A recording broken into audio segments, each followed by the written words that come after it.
Bonjour Patrice. Oh, j'allais dire, il y a à voir et à manger ce matin dans la presse. C'est pas mal à voir, hein, parce que sans les photos, nos journaux seraient d'une tristesse à pleurer. Voilà pourquoi ce matin, j'ai décidé de vous raconter l'actu via certaines photos dûment sélectionnées. Et on va commencer par celle qui fait la une de l'édition internationale du New York Times. La voilà.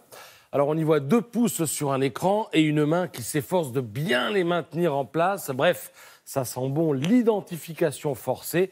Et de fait, nous sommes en Inde où les autorités se sont lancées dans la plus grande opération d'identification de tous les temps. Ils scannent les yeux, le visage et les empreintes digitales d'1,3 milliard d'Indiens. Les opposants critiquent la constitution d'une gigantesque base de données orwelliennes, mais évidemment, ils n'ont pas le choix. Alors à propos d'Orwell, on ne change pas vraiment d'univers avec cette photo puisée dans l'humanité. On y voit le visage de Mark Zuckerberg, monsieur Facebook, reproduit à l'infini ou presque. En fait, ce sont des sosies en carton déposés là par une ONG. Et ils sont censés illustrer les faux comptes malveillants toujours actifs sur le réseau social. Derrière les sosies en carton, vous avez vu qu'on distingue le Capitole ou le vrai Zuckerberg, celui qui est fait de chair et d'os, s'explique devant les parlementaires américains après le scandale Cambridge Analytica qui a permis à une officine travaillant pour Donald Trump d'avoir accès à pléthore de données confidentielles sur les internautes.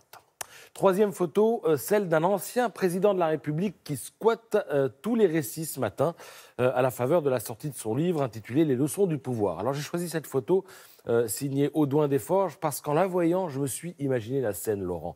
Regardez bien. Monsieur le Président, vous allez déplacer la chaise. Oui, mais je la mets où ? Eh bien, vous la mettez face au mur. Vous êtes sûr ? Oui, mais rassurez-vous, vous allez vous asseoir à Califourchon. Oh, à Califourchon, c'est peut-être un peu trop, plutôt sur le côté. D'accord, mais vous vous tournez vers moi. Attention quand même au tour de rein. Ok, mais je regarde où ? Vous regardez nulle part, Monsieur le Président. Et toi, le chien, surtout, tu ne bouges pas. Voilà. Sinon, le livre, Hollande, il démolit un peu Macron, qui l'a trahi, et il estime que si la gauche est sortie fracturée de son quinquennat, c'est à cause des frondeurs. Les leçons du pouvoir, c'est le titre du livre, et c'est édité par Stock. Quatrième photo signée Fred Dufour. Vous la trouverez dans le Figaro. Le monsieur est chinois. On pourrait croire à un champion de curling ou à un horloger qui est en train de réparer une montre. En fait, si vous regardez bien, vous verrez que le gars est en train de mesurer l'écart entre les couverts. Les 4 points flous, ce sont des couverts à l'aide d'une règle. Bienvenue à l'école de majordome de Chengdu. Il se passe que la Chine est le pays qui compte le plus de milliardaires en dollars, 609 pour être précis, et que ces gens-là aspirent à importer ce qu'il y a de plus luxueux dans le style de vie occidental. Pour faire un peu lapidaire, en gros, dans la Chine de 2018, si t'as pas ton majordome à 40 ans, t'as raté ta vie. Voilà. Alors, ultime photo signée Andrea Solaro. Elle ravira les supporters du PSG qui ne se sont toujours pas remis de la remontada de Barcelone l'an dernier.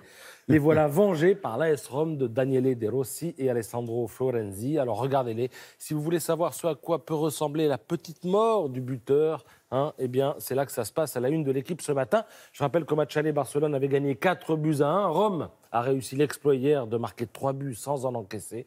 La nuit romaine fut magique, comme l'écrit l'équipe ce matin. Oui, vous parlez photo, j'aimais bien celle de François Hollande dans Libé aussi. On est comme dans un linceul. Enfin bref, pas de commentaires. Allez acheter les journaux. Absolument. Merci Patrice.